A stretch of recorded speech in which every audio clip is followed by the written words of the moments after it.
Hello, hello, my wonderful fellow human beings. My name is Anjana Gigi Radhakrishnan, and today I am going to present to you all a groundbreaking economic theory that I have developed over the course of basically my entire lifetime, but most intensively over the past 6 years.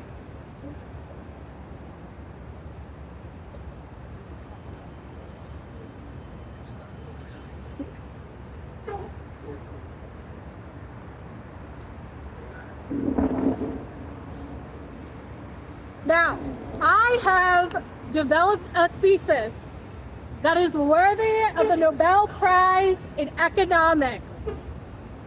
Now, whether a group of stuffy academics in a foreign country are smart or capable enough to value good work when they see it is a different story. And frankly, it is not a story that I am interested in. No. What I am interested in is taking my theory and putting it into practice to create sustainable, long-lasting change. Because it doesn't matter where I have traveled or who I have spoken to, whether it is someone who has to work 3 jobs to make ends meet, or someone who is born into generational wealth.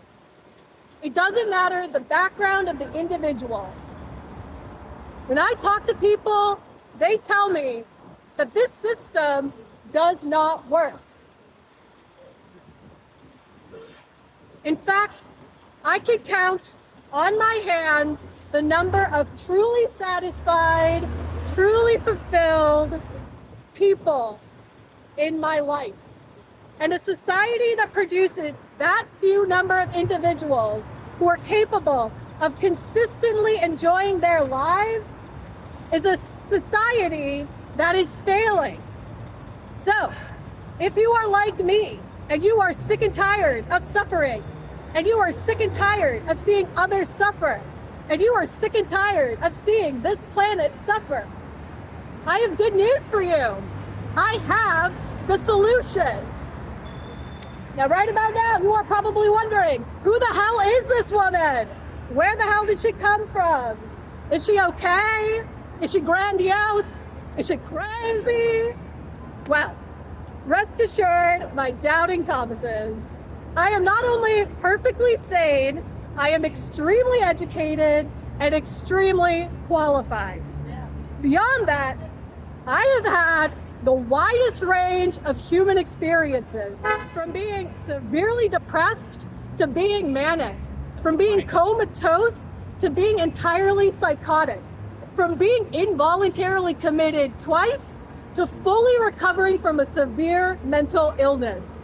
So I speak with authority because I have earned that authority through the only way that matters, through years of hard work. Thanks. Still practicing the speech. Now, if you are curious about my professional experiences, you can look me up on LinkedIn. If you want to know more about my personal experiences, you can read the essays on my website. I am not going to spend the limited time we have today together rattling off the accomplishments and attainments I have managed to achieve in the 30 years of my life. No, I would much rather spend our time together here talking about my work, my theory. Now, as I mentioned up top, I have developed this theory over 6 years of rigorous research, study, testing, and lived experience. I have tested this theory over a wide range of settings, over a wide range of populations. And guess what, y'all? Every single time, my theory works. I have full faith and confidence that this theory will not only solve the pressing problems that we face in our society today, but it will orient us through the type of social reorganization that we are all looking for. Christ. We are all looking for social reorganization. Christ. We are all looking for social reorganization. Now, I want to be clear. When I talk social reorganization, I am talking about creating a world in which everyone has a fair and honest shot at creating a healthy, fulfilling life. And when I say everyone, I mean everyone. Because if you know anything about history, you know the second we pit ourselves against one another, the second we say that one group's well-being is more important than another, the second we say one person's well-being is more important than another, we all lose. Now, social reorganization, that is no small task to achieve, which is why my thesis covers a lot of ground. But my point today for my speech is not to give you a complete lecture on my thesis. No, the point of my lecture today is to convince you that social reorganization is not only possible, it is way more effective than whatever the hell it is we are currently doing. In order to do that, I'm going to talk about two key concepts from my theory. First, the central theory at the heart of my thesis, relational efficiency. Second, an important component of my thesis, identifying paths of least resistance. So let's jump in. Now, when I'm talking about relational efficiency, I'm talking about, let's break it down. Let's talk about efficiency first.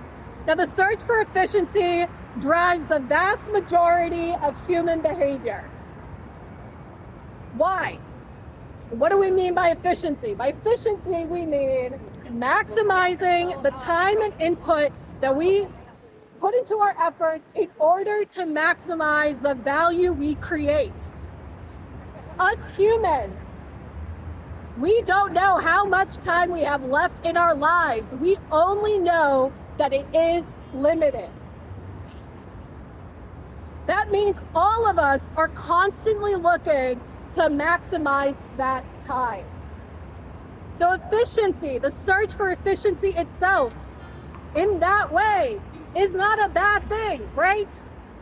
The problem is there are people in this world who are stupid enough to think that their time is more valuable than other people's time. These people wield efficiency to rob others. They come up with all sorts of crazy schemes to rob others of their time. But the truth is, all of our time is equally valuable and equally precious because none of us know when we're gonna die. We're all born, we all die. We only know that our time is limited, and it is that limitation that makes everyone's time equally valuable and equally precious. It doesn't matter if you are a grocery store clerk or a brain surgeon, if you are a CEO or an unhoused individual.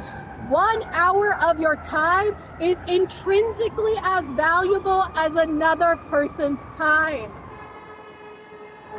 So there are people who exploit that type of efficiency, right? They try to maximize the amount of time that they can take from individuals who have less economic, political, and social power than them in order to increase the amount of time that they have, right?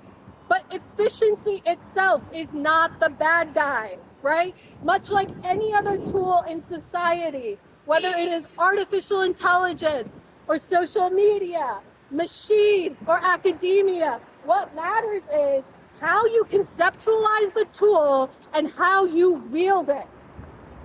Our current political and economic models factor in efficiency. It's their number one concern, right? But what they fail to account for is an equally important driver of human behavior, relationality. And what do I mean by relationality? I mean the stories, the constructions, the linkages that we create between one another and ourselves in order to create meaning in our lives.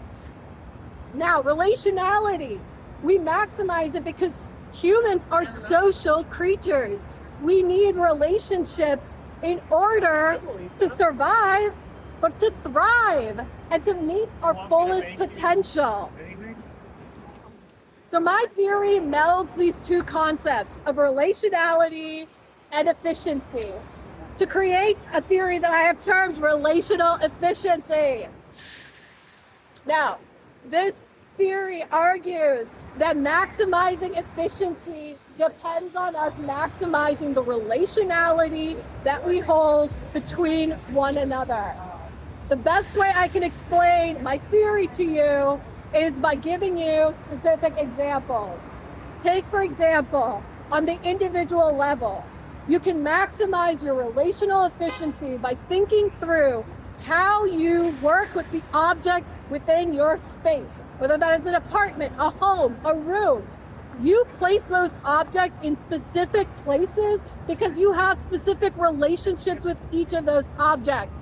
Now, if you wanted to increase efficiency, you would think about how you relate to those objects and how you can maximize the amount of time it takes you in order to get your daily things done. So that is relational efficiency at the individual level.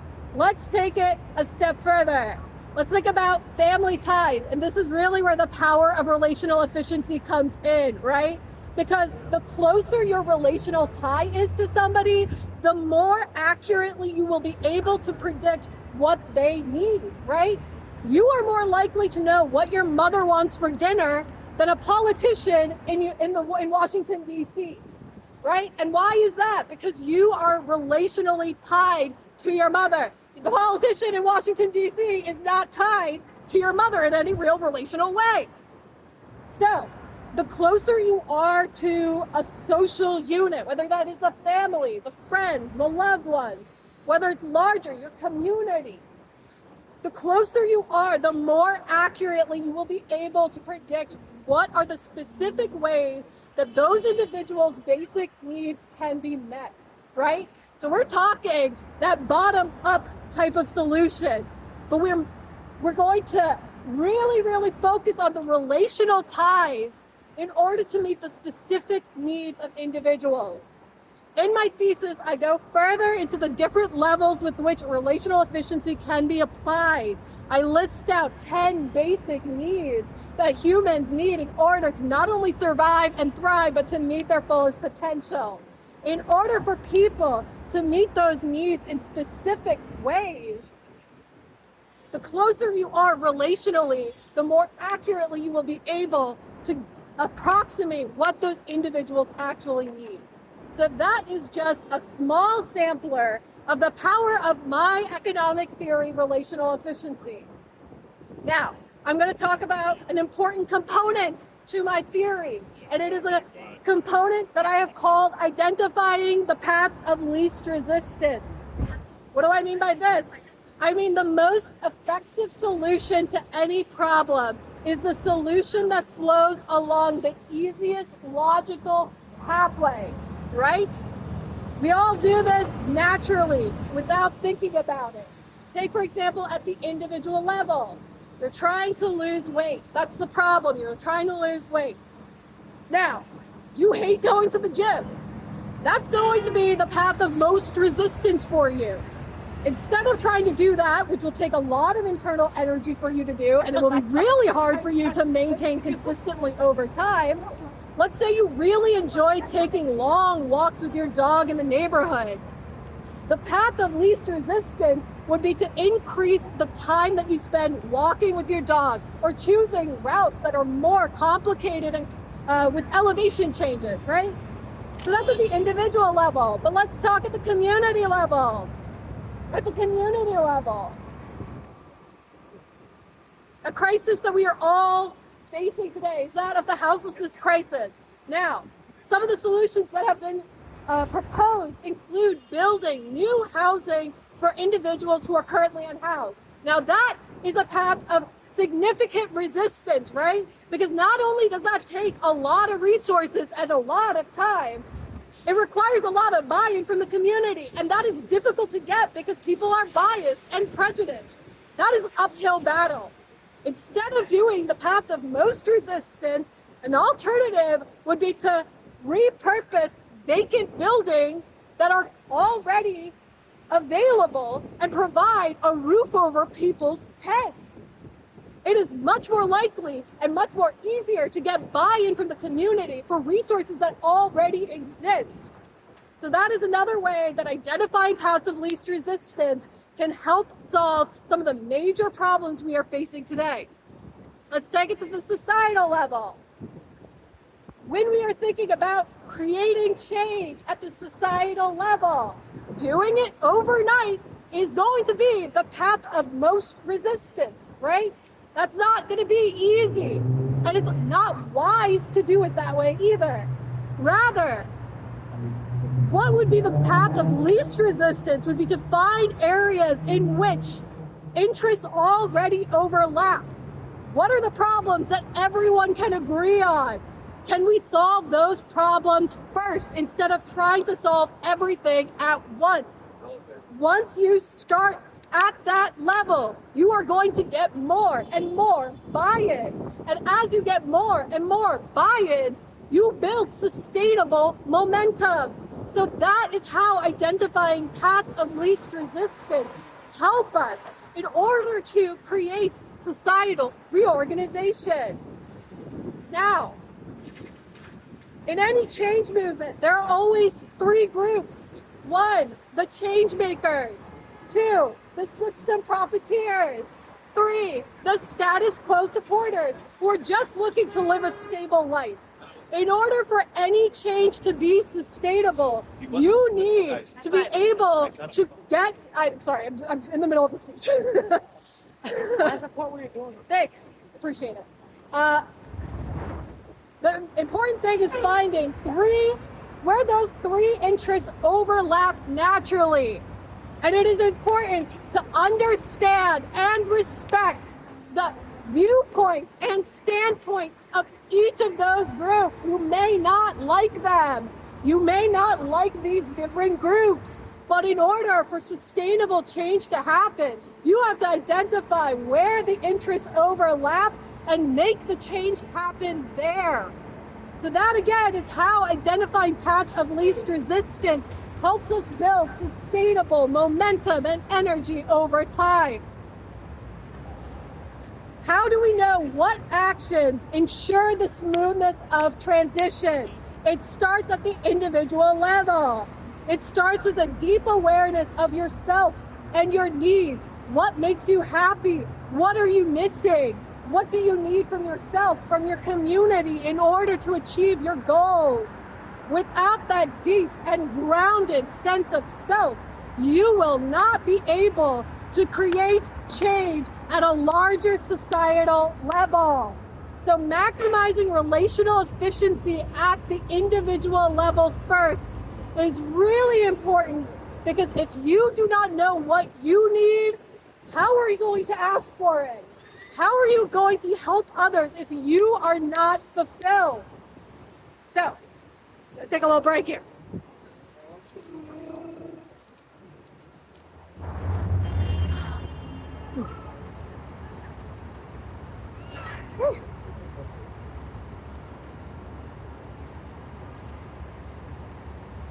All right.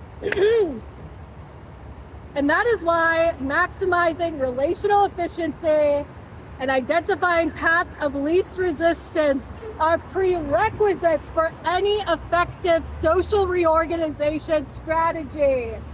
Because the more efficient and capable we become as individuals, the stronger we become as a collective. Stronger in our faith that if we committed to reducing suffering in our lives in whatever way we possibly can, we can make a difference today.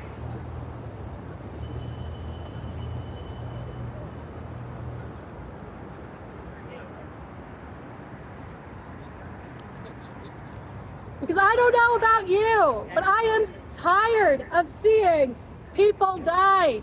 I am tired of seeing our children die. I am tired of seeing our babies die. No, No more. But that change, y'all, that change is never going to come from the top. We would be fools to think that that change will come from the top. The war we see today may end, but the rottenness that lies underneath it all will not be fixed until we fix the fabric of our society.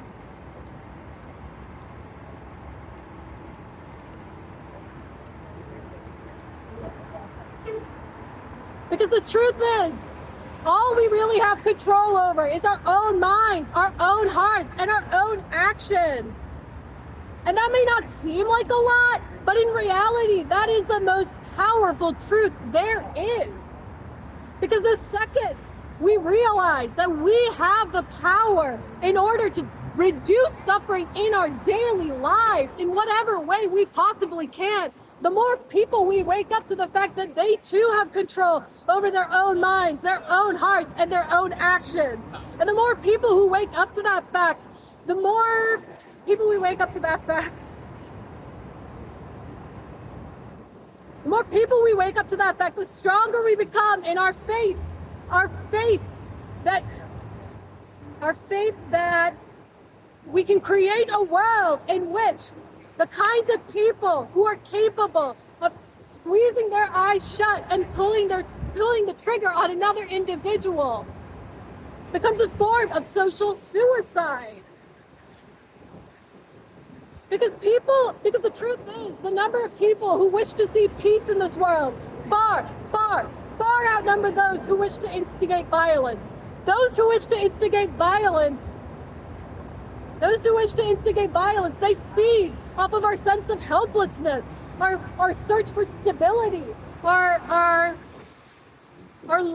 search for clarity. But most of all, they feed off of our blindness to our own power. But the second we take those blindfolds off is the second they lose their power, because their power is a false power. It is nothing more than an illusion, nothing more than a bed of lies, nothing more than a game of smoke and mirrors, nothing more than a cheap magic trick. The people who are capable of squeezing their eyes shut and pulling the trigger on another individual, those are not the kind of people I call my friends. Those are not the kind of people I trust. Those are not the kind of people I support. The kind of people who contribute to suffering in this world, those people will never be invited to my dinner table, and they should never be invited to yours. Not unless they're willing to change. Not unless they're willing to pay the full price of the suffering they have caused. Not unless they are willing to contribute to the well-being of the society instead of its destruction.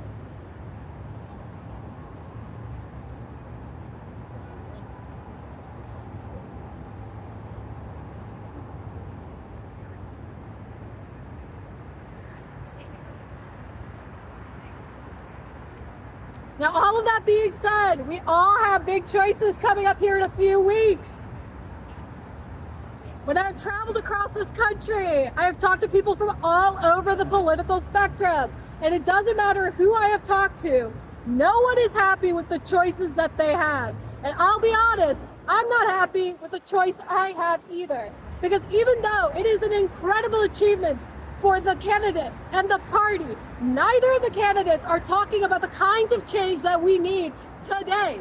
Because climate change is here, y'all. It is killing our trees. It is drying up our rivers. And the poor creatures who have no say in the matter are being condemned to a fate they do not deserve. Now, even though none of us are happy with the choices we have, at the end of the day, even when we are faced with such a choice, there is always an option that reduces more suffering. And in that situation where you have to make a choice between two not great options, the only moral and ethical thing to do is to choose the option that reduces more suffering. And how are you going to know which of these candidates does that? You're not going to hear it from the mouths of the candidate. You're not going to hear it from the party. You're not going to hear it from the media sources that are affiliated with each of these candidates. No. Words in this world do not mean much, but action. Action is real, and it has impact. And luckily, both of the candidates we have on the ballot have long, extensive public track records. But you have to do that math. It is your duty and your responsibility to sit down and do that math for yourselves. Which of these candidates is most likely to increase suffering for more people? And which of these candidates is more likely to reduce suffering across the board, right? Because you can't go into that voting booth thinking, I'm voting for the candidate who's going to give a tax break for me and my family, and that's the most moral and ethical thing to do because that reduces our suffering. No, you don't need me to tell you why that's not the most moral and ethical thing to do. You know why that's not the most moral and ethical thing to do. You have to look across the board. Which of these candidates is likely to increase suffering and which of these candidates is likely to reduce suffering? And only you can do the math. It can't be somebody coming in to tell you what the answer is. It can't be somebody coming in to tell you how to do that math. No, you have to sit down and you have to think deeply and listen to your heart and choose the candidate that you believe will reduce the most amount of suffering. And once you have done that math, my friends, you can go into the voting booth and vote with a clear conscience. But voting, that's not the most important thing, right? It has material, clear impact in our lives. But at the end of the day, that change is not going to come from the top. It's going to come from you. It's going to come from me. It's going to come from the people around us. And I take comfort in that fact because when I look around, I see millions of people who are showing up every day, who are putting in the hard work and then some, who are committed to creating a better life for themselves and their families and their communities.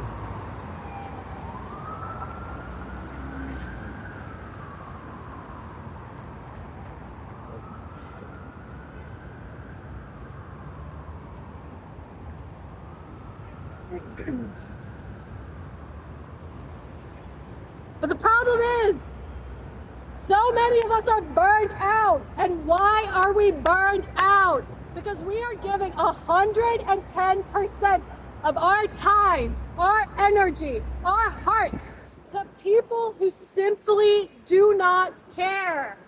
People, companies, politicians, parties who do not care about us, our daily lives, our daily problems.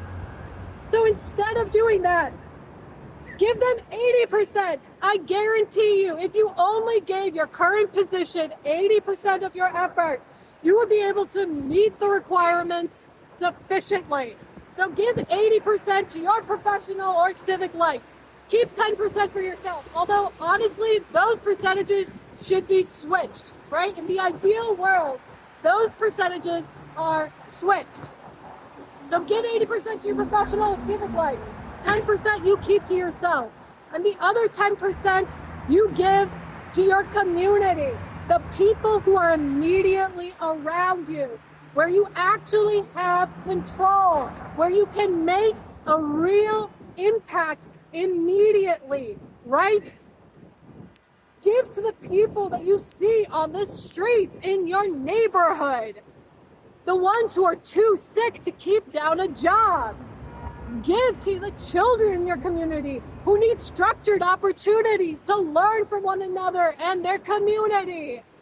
Give it to the old man who lives down the street who needs someone to help him mow his lawn but is too proud to ask for help. That is where you actually have impact. That is where you actually have control. So invest your time, your energy there. And that's where I want to invest my time and energy. I want to invest my time and energy where I stand. In my community of the United States, in my community of India, in my community of the world. I don't want to run for office. Are you kidding me? Could you imagine me in Congress obeying Robert's Rules of Order, writing arcane laws that rack up to thousands of pages that no one has time to read and no one can even understand? No, I would burn the place down. I want to invest my time and energy in my community where I stand. So if you are out there and you can understand what it is I am saying, if you can see the vision that I see, if you believe in this mission, call me. I want to work with you. I want to give you my wisdom. I clearly know what I am doing. I clearly know what I am saying. So give me the chance. Give me the opportunity. Give me the leash. Take the bet. Because if you do, I will put together a team and turn this shit around so fast that this form of society will seem like a distant memory, like a bad dream that ends the second you wake up. So call me. But even if you don't, it doesn't matter, because this is what I care about most in the world. This is what I am committed to. I will go to every corner of this world. I will knock on every door. I will write until my hands fall off. I will speak until no more words come out. I do all of this because I know who I am, and I know what I stand for, and I know where I come from. I do all of this because I love my people, and I love this beautiful earth. And all I want to know is who out there is brave enough to come with me. I really hope it's you. But even if it's not, it doesn't matter, because I know where I'm going. I'm going out there to fight the good fight. I'm going out there to fight for everything that is beautiful and kind. I am going out there to fight for this precious, precious world. If there are only two things I know in this world to be true, it is this. My name is Anjana Gigi Radhakrishnan, and I am a warrior. And what do warriors do? We fight.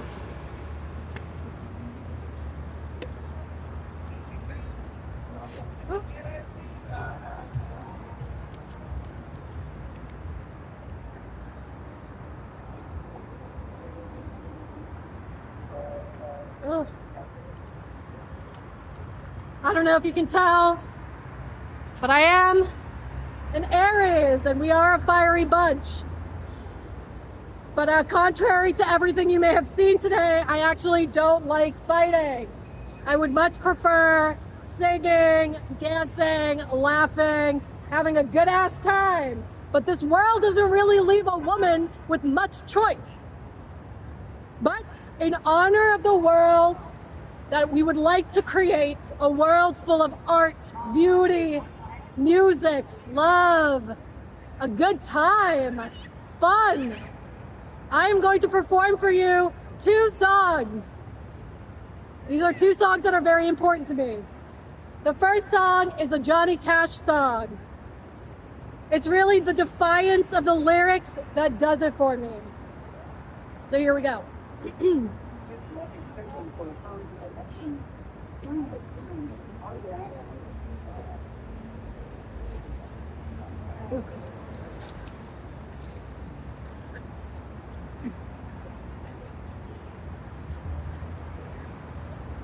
There ain't no grave can hold my body down.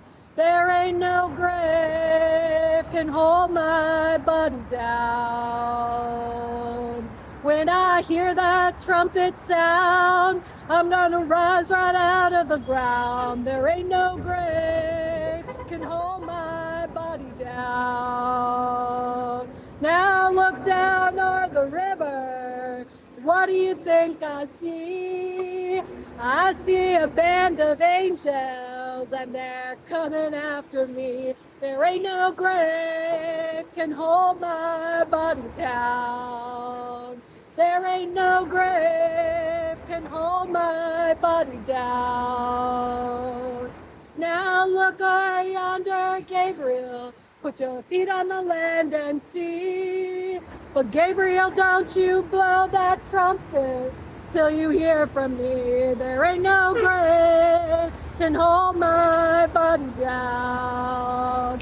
There ain't no grave can hold my body down. So meet me, Jesus, meet me. Meet me in the middle of the air. And if these wings don't fail me, I'll meet you anywhere. There ain't no grave can hold my body down. There ain't no grave can hold my body down.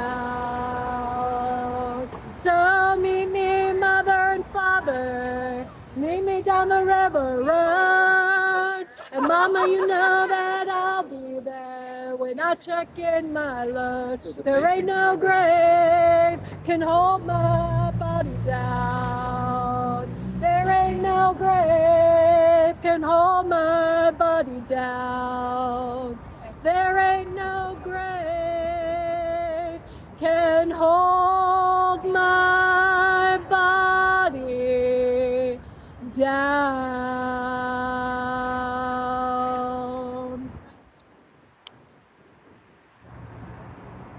All right. I'm going to wrap up today with Nina Simone. I knew when I was preparing this speech and performance that I had to end with her. She's one of the greatest musicians of all time, one of my favorites. I think you will recognize this one.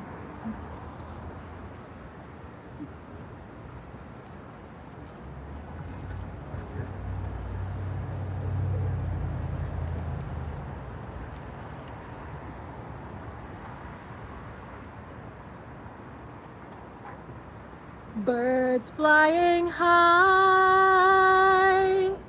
you know how I feel.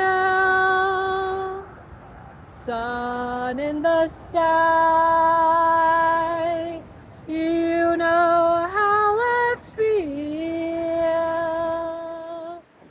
Breeze drifting on by, you know how I feel.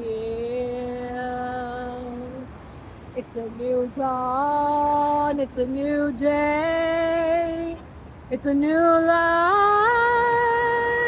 for me, and I'm feeling good. Do-do, do-do, do-do, do-do, do-do.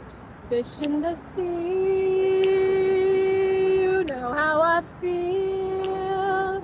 River running free, you know how I feel. Blossom on the tree, you know how I feel. It's a new dawn, it's a new day, it's a new life for me, and I'm feeling good. Do-do, do-do, do-do, do-do-do-do.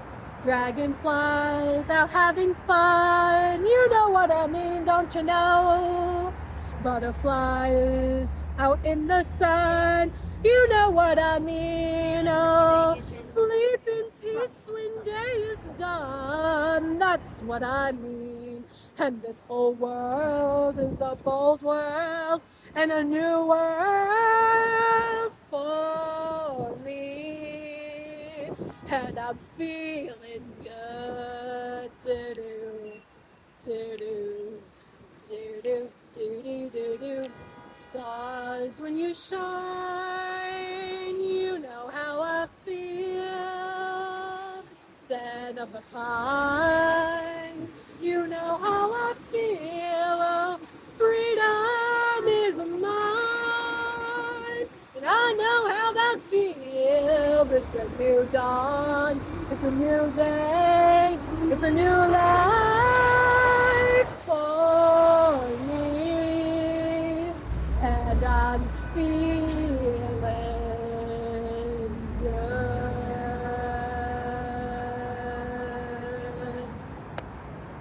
Well, thank you, Chicago. The universe can't say that I didn't try my best today. But don't worry, I shall return. I will be doing another performance tomorrow at the Cloud Gate at 12 p.m. Hopefully more people will listen to me then, but you know, that's not really what the point of this is. Anyhow, I hope you all have a great evening and good night.